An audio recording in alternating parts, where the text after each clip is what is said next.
Good afternoon. Thank you for staying through our session. I know it's been a long day, and I hope you're enjoying yourselves. Within the BARDA organizational structure, Regulatory and Quality Affairs sits under Medical Countermeasures Support Services Program, and that's led by Dr. Linda Lambert. It's kind of appropriate that we are the last division today to present because we provide regulatory and quality support to all of the BARDA divisions that have preceded me this afternoon.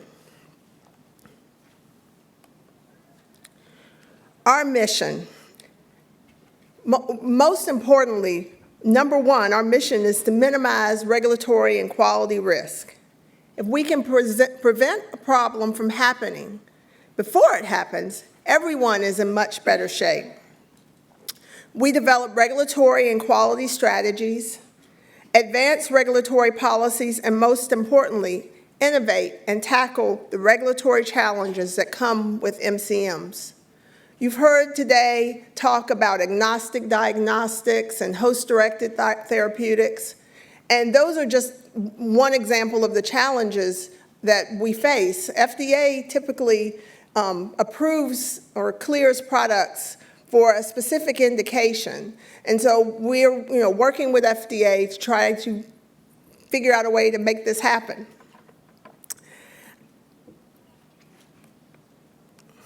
I'd like to introduce our RQA leadership team.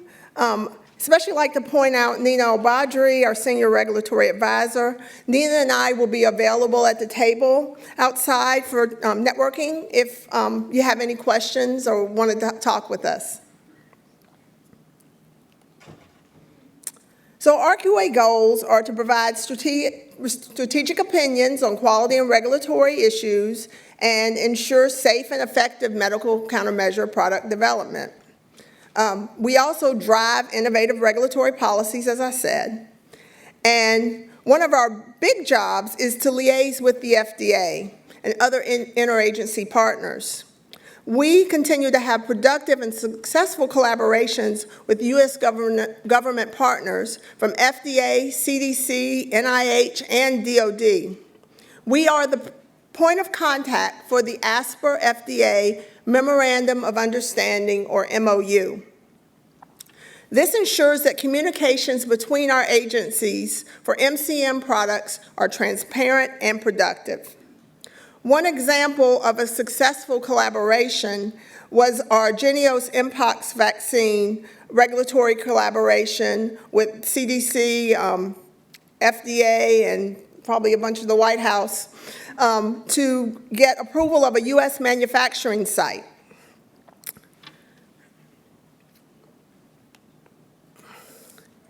I'm really excited and proud to announce that this summer we launched an RQA webpage, and it will provide important information and resources to our partners to ensure that regulatory and quality requirements are met. This year, we also obtained the ability for BARDA to issue certificates of confidentiality for research conducted and supported by BARDA. For more information about CFCs, please see the BARDA RQA website. So I got a couple of slides out of order. So we have 3 branches in RQA: Regulatory Affairs, Regulatory Operations, and Quality. And this pretty much mimics how industry runs their regulatory and quality affairs.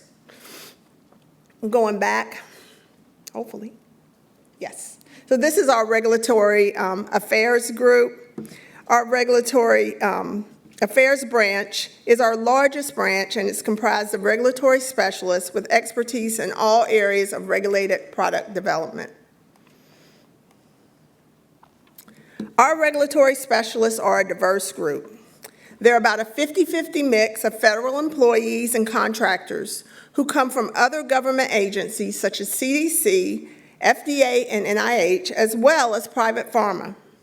The group has subject matter expertise in a broad range of subjects, from toxicology, vaccine development, chemistry, manufacturing and controls, non-clinical studies, in vitro diagnostics, just to name a few.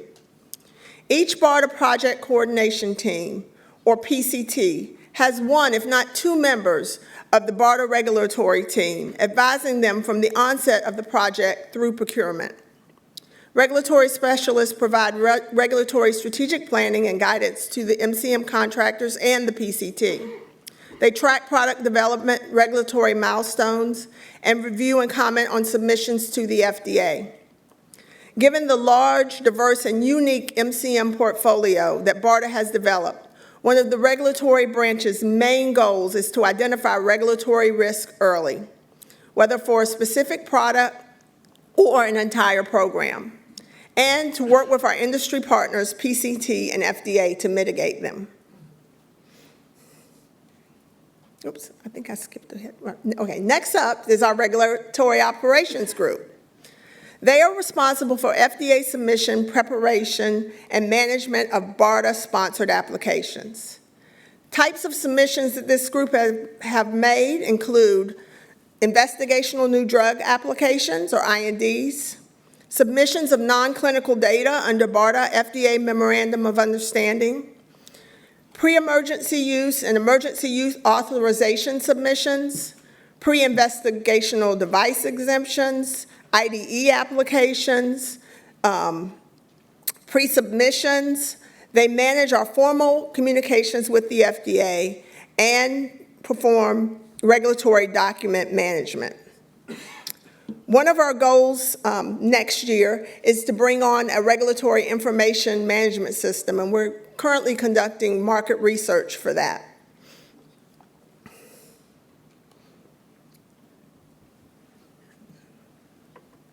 Quality branch. They're small, but they are mighty. They are the quality assurance unit for all BARDA product development. They ensure BARDA product development complies with regulations and guidelines, oversee BARDA standard operating procedures, or SOPs. They do compliance audits and product acceptance of BARDA-procured MCMs.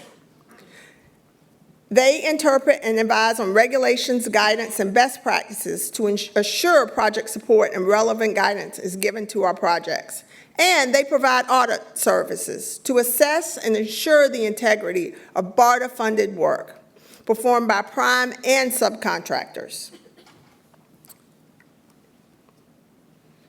Actually, there's another slide for them that just lists what they do. So to wrap it all up, regulatory and quality oversight touches every aspect of medical countermeasure development, from before the contracts are awarded all the way through product approval, licensure clearance, and post-approval marketing. Our mission is to ensure that all products developed and procured by BARDA are safe and effective. We are committed to facilitating the best communication and dialogue between all of our partners, and we want you to benefit from our lessons learned and our successes. So I'd like to invite you to our fireside chat with our FDA MCM colleagues tomorrow at 10:30. They will have, I hope, an informative and educational discussion on FDA medical countermeasure policy initiatives.